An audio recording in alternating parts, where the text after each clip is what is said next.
سڵاوتان لێبێ خوێندکارانی ئازیز، هیوادارم هەموو لاتان باش بن. باسی بزاوی ڕزگاری خوازی کوردەکەین لە باشووری کوردستان پاش نووسکۆی 1975 لاپەڕا 224.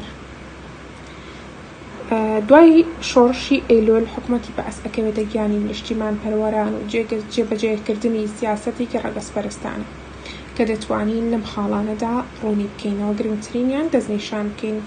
خاڵی یەکەم گرنگترین شت بە عەرەبکردن بووە کە حکومەتی بەعەس بەپێی پلانێکی تۆکمە و هەمەلایەن هەوڵی دەدا هەندێ ناوچە لە هەرێمی کوردستاندا بڕێ و دانیشتووانە کوردەکانی ئاوارە بکات و عەرەبی تێدا نیشتەجێ بکات. بەپێی ئەو بلانەش دەیان هەزار خێزانی کورد لە شارەکانی مەندەلی و خانەقین و کەرکووک و شەنگال گوێزرانەوە و عەرەبیان لە جێگە نیشتەجێکرا. ئەمەش بە مەبەستی گۆڕینی سروشتی کوردستان و نەتەوەی و دیموگرافی سروشتی کوردستان و سڕینەوەی نازنامەی کوردستانیەتی ئەو ناوچانە. خاڵی دووەم بە بەعەسکردن لە پێناوی بنەبەڕکردنی گیانی بەرخۆجان و بەهێزکردنی بزافی سیاسی کوردایەتی گەلی کوردستان و بەکارهێنانی هێز و بەفیڕۆدان و هەڵخەڵەتاندن بە بەعەسکردنیان تاوەکو خەڵک بۆ ڕیزی دام و دەستگا سیخوڕیەکان ڕابکێشن تاوەکو ببنە کۆسب لە بەرجەم بسووتنەوەی ڕزگاری خواز و گرد و گەشەکردن. خاڵی سێیەم ڕاگواستنە بە مەبەستی سەرهەڵمەدانەوەی بەرگری و خەباتی ڕزگاری خوازانی گەلی کوردستان. بەعسیەکان بە هاوکاری لەگەڵ وڵاتانی دراوسێدا پلانێکیان ئامادە کردبوو بۆ ڕاگواستنی گوندە سنووریەکان و دروستکردنی پشتێنەیەکی ئاسایش بە قوڵایی 30 و تاوەکو 40 کیلۆمەتر لەو ناوچە سنووریانەدا بە شێوەیەک هیچ هەوڵ و مەرجێکی ژیانی تێدا نەمێنێن.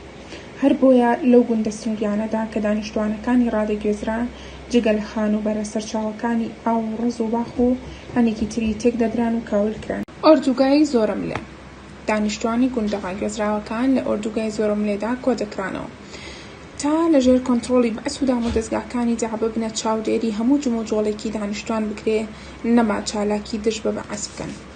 خاڵی پێنجەم بێکاری و برسیکردن بە مەبەستی فشار خستنە سەر نیشتیمان پەروەرانی کورد. حکومەتی بەعەس سیاسەتی بێکاری و برسیکردنی بەکاردەهێنا. ئەو پێشمەرگانی شۆڕشی ئەیلۆل دوورخرانەوە بۆ ناوچەکانی خواروی عێراق بە مەبەستی ناوچارکردنیان بۆ هاوکاریکردن لەگەڵ بەعەس و ڕەژەمەکەیدا لەلایەک و بۆ دوورخستنەوەیان لە جەماوەری خەڵکی کوردستان. خاڵی شەشەم تۆقاندن و چاودێریکردن بە مەبەستی کۆنتڕۆڵکردنی جەماوەر. بەعەس تۆڕێکی برفراوانی سیخوڕی و دەستگای تۆقێنەری لە کوردستاندا بڵاو کردبووە بۆ سەرکوتکردنی نیشتیمان پەروەران و ڕووخانزنی وەران.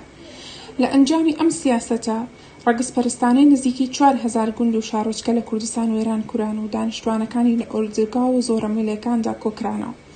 لە کەسانی بەرهەمهێنەرەوە کران بە بەکاربەر تا ناچار بکرێن هاوکاری لەگەڵ داگیرکەراندا بکەن و گیانی بەرخودانیان لا بمردرێنرێت.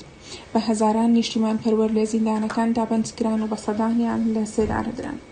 ڕاگواستنی کوردە فەیلیەکان. کوردە فەیلیەکان لە بارودۆخێکی ناهەموار و قورسدا بوون بەهۆی جەنگ و منملانی نێوان دەوڵەتی عوسمانی و ئێرانی کە فەیلیەکان بەشێکی سەرەکی گەلەی کوردن. مێژوونووسان وای بۆ دەچن کە وشەی فەیلی ناوێک بێت بۆ بنەماڵەیەکی دەسەڵاتدار لە ناوچەکەدا هاتبێت کە 12 پاشای یەک لە دوای یەک دەسەڵاتیان گرتووەتە دەست. لە پاشای ئەیلامی بیلی 220 پێش زاین دەستی پێکردووە. کوردە فەیلیەکان بەسەر عێراقدا بەش بوون. لە وڵاتی ئێران زۆربیان لە باشووری کرماشان و باکووری دێزەفۆل بە درێژایی چیاکانی زاگرۆز نیشتەجێ بوون، بەڵام لە عێراقدا لە ناوچەکانی مەندەلی، زرباتیە، بەدرە، جەسان، بەلەجروس، قزەڵبات، سەعەدیە، جەلەولا، خانەقین، دیالە، کەرکووکەدا نیشتەجێ بوون. ژمارەیان لە نێوان 1.5 ملیۆن تا 2 ملیۆن کەس مەزەندە دەکرێت. لە دوای هاتنی ڕژێمی بەعەس بۆ دەسەڵات سیاسەتی ڕاگواستن دژ بە فەیلیەکان دەستی پێکردووە. لە نێوان ساڵانی 1969 بۆ 1972 زاینی نزیکی 70,000 کەسیان ڕاگواستووەتەوە. لە 4/4 1980 بەپێی بڕیاری ژمارە 666 بەناو ئەنجومەنی سەرکردایەتی شۆڕش بۆ جارێکی تر نزیکی 9 ملیۆن کەسیان بۆ سنووری عێراق و ئێران ڕاگواستەوە. بە بیانووی ئەوانە بە ڕەچەڵەک ئێرانین دەستگیر کرا بە سەرماڵ و سامانیان و ڕەگەزنامەی عێراقی و هەموو بەڵگە فەرمیەکانیان لێسەندرایەوە. کە مێژووی کوردەفەیلیەکان بڕیەتی لە ئازار و ئەشکەنجە و کانەسات بەهۆی ململانی نێوان هەردوو دەوڵەتی عوسمانی و ئێرانی ئازاری زۆریان چەشتووە، هەمیشە باری قورس و سەقامگیر نەبوونی بارودۆخی جوگرافی سیاسیان بەخۆیەوە بینیوە. لە دوای ڕووخانی ڕژێمی بەعەز لە 9 نیسانی 2003 ئەو گۆڕانکاریە سیاسیانی عێراقی گرتەوە، لەوانە پێکهێنانی دادگای باڵای تاوانەکانی عێراق بوو کە تایبەت بوو بە دادگایکردنی سەرانی بەعەز بەرامبەر تاوان و ڕەشەکوژیەکانیان دژ بەگەلانی عێراق. لەوانە کوردەفەیلیەکان ئەنجامدەرانی ئەو تاوانە سزاتران. هەروەها بڕیارێکی فەرمی دەرکرد لە 29 یانزەی 2010 کە تیایدا پرسی ڕاگواستن و ئازاردانی کوردەفەیلیەکانی بە جینۆساید ناساند. هەڵگیرسانەوەی شۆڕش لە ساڵی 1976دا لەو بارودۆخە پرترس و تۆقاندانەدا شۆڕژگەڕانی کوردستان لە خەبات نەکەوتنەوە، کەوتنەوە خۆسازدان بە قۆناغێکی نوێ لە خەباتی ڕزگاری خوازی. هەر لە دوای نسکۆی 1975 شۆڕژگەڕانی کورد دەستیان بە خۆڕی خستن کردەوە. ئەوە پارتی دیموکراتی کوردستان سەرکردایەتی کاتی پێکەنا و کەوتەوە چالاکی نواندن. لە 1 حوزەیرانی 1975 یەکێتی نیشتیمانی کوردستان دامەزراو. هەر لەم ماوەیەشدا بزوتنەوەی سۆشیالیستی کوردستان دروستکرا. ئەم حیزبانە کەوتنە خۆسازدان بۆ شۆڕش. بەو شێوەیە هەمووی چەند مانگێکی نەخایەن بەسەر نسکۆی شۆڕشی ئەیلولدا نیشتیمان پەروەرانی کوردستان قۆناغێکی نوێیان لە بزوتنەوەی ڕزگاری خوازی کوردستان دەست پێ کردەوە. یەکێک لە تایبەتمەندەکانی قۆناغی نیوەی دووەمی هەفتەکانی سەدەی 20م لە بزوتنەوەی ڕزگاری خوازی کوردستانی عێراقدا بریتیە لە بوونی فرەحزبی و هەمەجۆری ڕێکخراوەی سیاسی. کوردستانیەکان لە ناوەڕاستی تەمووزی 1987 دەستیان کرد بە کۆبوونەوە بە مەبەستی دامەزراندنی بەری کوردستانی لە 2 پێنجی 1978دا بەیاننامەی بەری کوردستانی ڕاگەیەنرا کە پێک هاتبوو لە پارتی دیموکراتی کوردستان، یەکێتی نیشتیمانی کوردستان، حیزبی شیوعی عێراق، پارتی سۆشیالیستی کوردستان، پاسۆک، پارتی گەلی دیموکراتی کوردستان، دواتریش حیزبی زەحمەتکێشانی کوردستان و بزوتنەوەی ئیسلامی و بزوتنەوەی کورد و ئاشووری بوون بە ئەندام لەو بەرەیدا. کاتێک سوپای عێراق لە ئەیلولی 1980دا هێرشی بردەسەر ئێران و جەنگی 8 ساڵەی عێراق ئێرانی دەست پێ کرد، حکوومەتی بەعەز لە عێراقدا ئەو جەنگەی بەهەڵزانی بۆ زیاتر کاولکردنی کوردستان و قڕکردنی گەلەکەی. لە 16 ئازاری 1988دا عێراق شاری هەڵەبجەی بە چەکی کیمیایی بۆمباران کرد و کچر لە 5000 کەسی بێتاوان لەو شارەدا شەهید بوون و زیاتریش لە 10,000 بریندار بوون. هەڵمەتی ڕەشی ئەنفال دوای ڕاوەستانی جەنگی نێوان عێراق و ئێران لە ئاوی 1988دا ڕژێمی عێراق بە تەواوەتی دەست بەتاڵ بوو بۆ لێکدانی گەلی کوردستان و بزوتنەوە ڕزگاری خوازەکەی. بۆ یەککەوتە وێرانکردنی ئەو گوند و شارۆچکانی مابوون و دانیشتوانەکانیشی ئاوارەکردن. لە پرۆسەکانی ئەنفالدا کە بۆ قڕکردنی کورد و کاولکردنی کوردستان بۆ زیاتر لە 182,000 کەسی بێتاوان کە زۆربەیان ژن و منداڵ و پیر بوون و بێسەر و شوێن کران.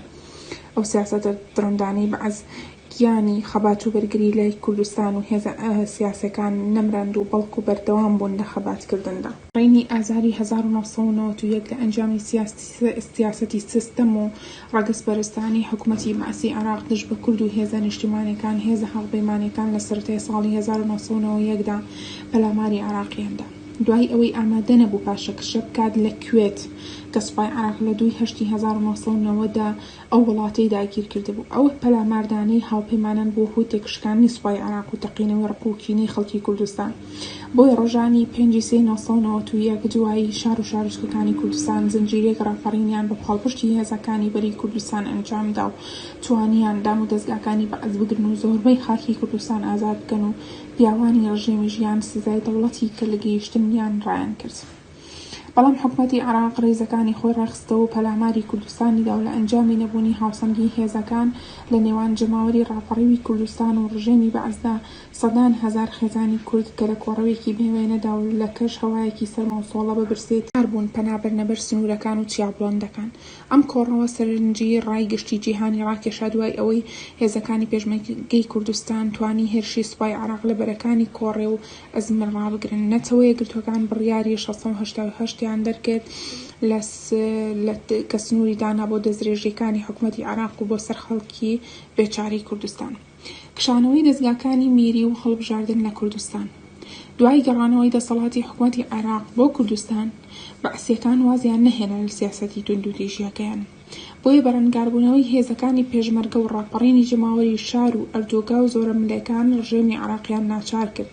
لە مانگی تشرینی یەکەمی 1991دا بڕیاری کشانەوەی دەستگاکانی دەوڵەتی عێراقیدا لە شارەکانی کوردستان بەو هیوایە کە کورد ناتوانێت کاری خۆی بیکات و بیبات بەڕێوە دەبێتە پاشاگردانی، بەڵام بە پێچەوانەی بەرەی کوردستانی بە پاڵپشتی جەماوەری خەڵکی کوردستان سەرکەوتوانە توانیان کاروباری کوردستان بەڕێوە بەرن.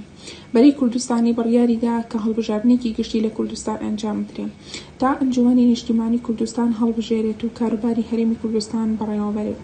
لە هەڵبژاردنێکی دیموکراسیانەی بێوێنەدا خەڵکی کوردستان لە 1992 ئەنجومەنی نیشتیمانیان هەڵبژارد. لە 4/6/1992دا ئەنجومەنی نیشتیمانی کوردستان یەکەم کۆبوونەوەی سازدا و بڕیاریدا کە حکوومەتی هەرێمی کوردستان دابمەزرێنێ. ڕۆژی 4/7/1992 حکوومەتی هەرێمی کوردستان ڕاگەیاندرا و توانی کاروبارەکانی کوردستان بەباشی ببات بەڕێوە. دەتوانین گرنگترین دەستکەوتەکانی ڕاپەڕینی 1991 لەم خاڵانەدا کۆبکەینەوە.